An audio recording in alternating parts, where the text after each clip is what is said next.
Whalawhalahi atu hane e tau wala talo tutupu ke lata mai awhiawhinei.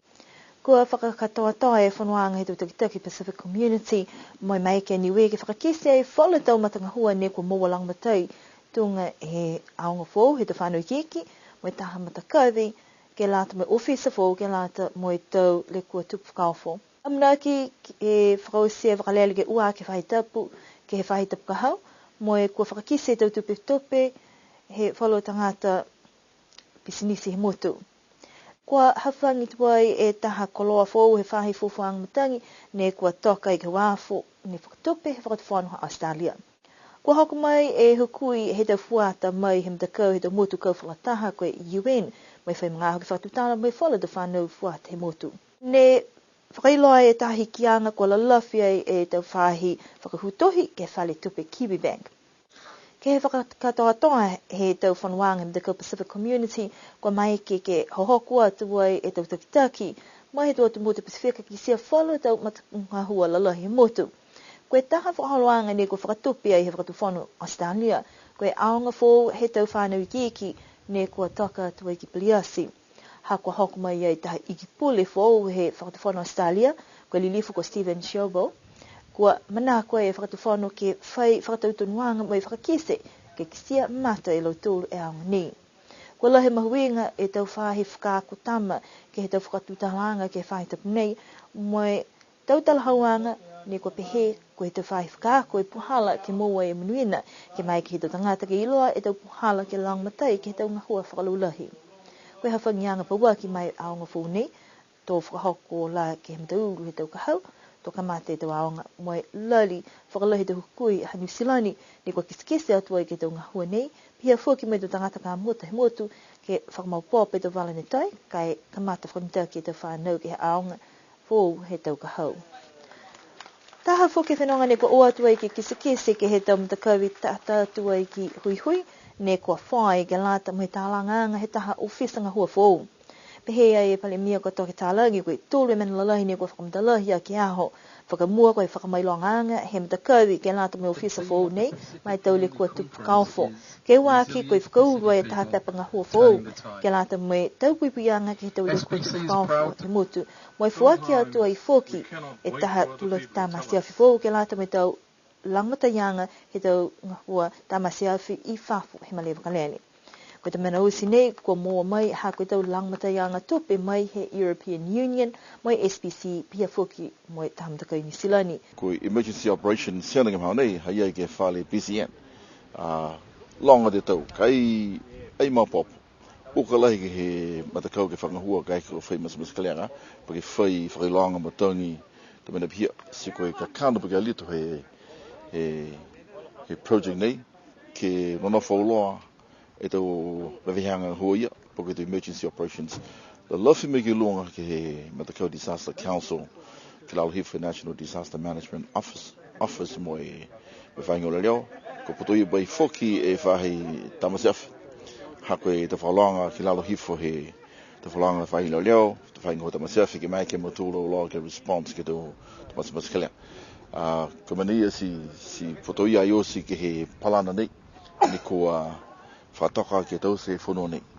Ke whanua whoki ko whamori whoki he whatawhana. Ko e whanua whatawhana, si ko whamori he whanaki pule, ke whakaonga e whanua nei ke latia mo e tālanga he whale.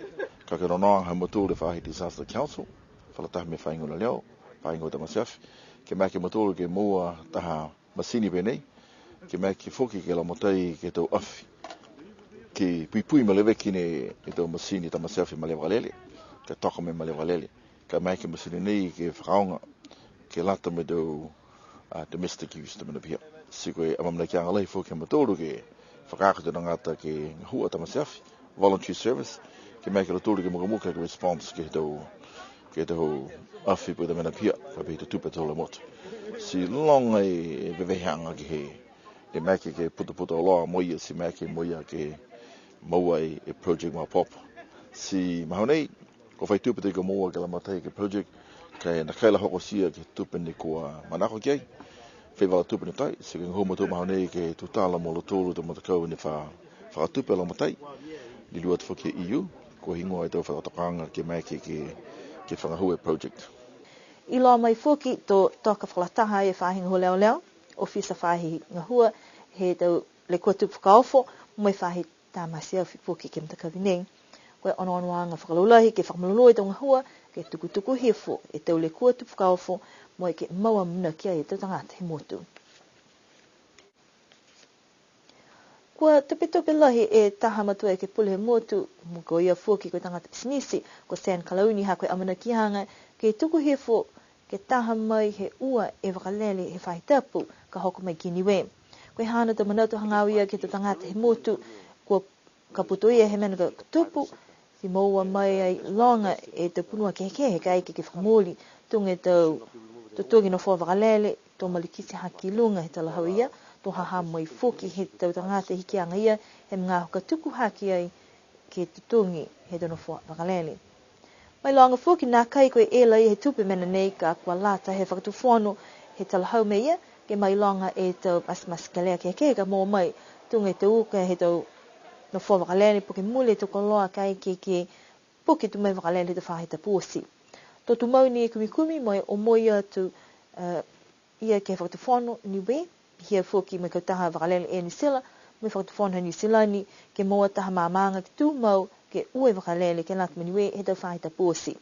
Nā kai mai ke moa hatalahauanga mai he whakatuwhono, tō whakatoka atua e te walatalo te tupu ke hawhiawhinei.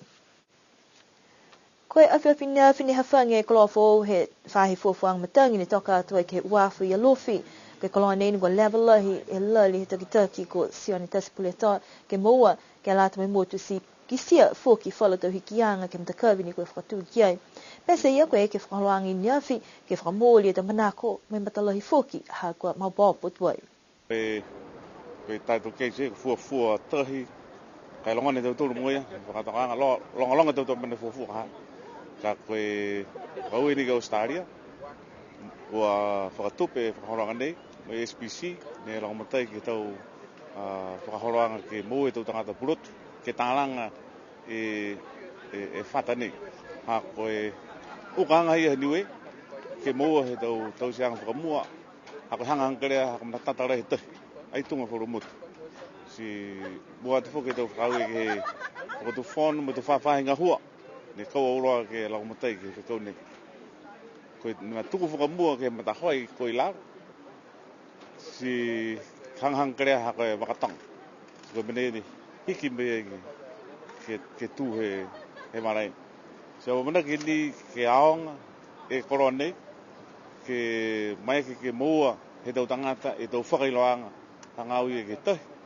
Si pihia ni ke whakailoanga ke matang, mo tau peo toro tua. Koe mena lahi nei a haene anonu kei, ke moa mawhisi tau whakailoanga, ke lati me tau tangata, ke maua mamanaki, ke tau mga hupena. Tako hangu whamawhai atu motu he Pasifika ne whakatopia e Australia e tau koloa pehe nei, ke lata moe tau whahi fuwhamutangi. Ki sea ke koloa nei tunga kua whai mga he tālanga, ke lata moe fuwhaangi te matangi, pihia foki, ke he tau puketahi, tauli mai he whanuanga, lahi he tau tahi hiva walu, ki tonga. Tala hau e tau ki tā ke whahinga hua, ko sioni tasipule toa, kua lewe manako hana ke whai koloa pihia.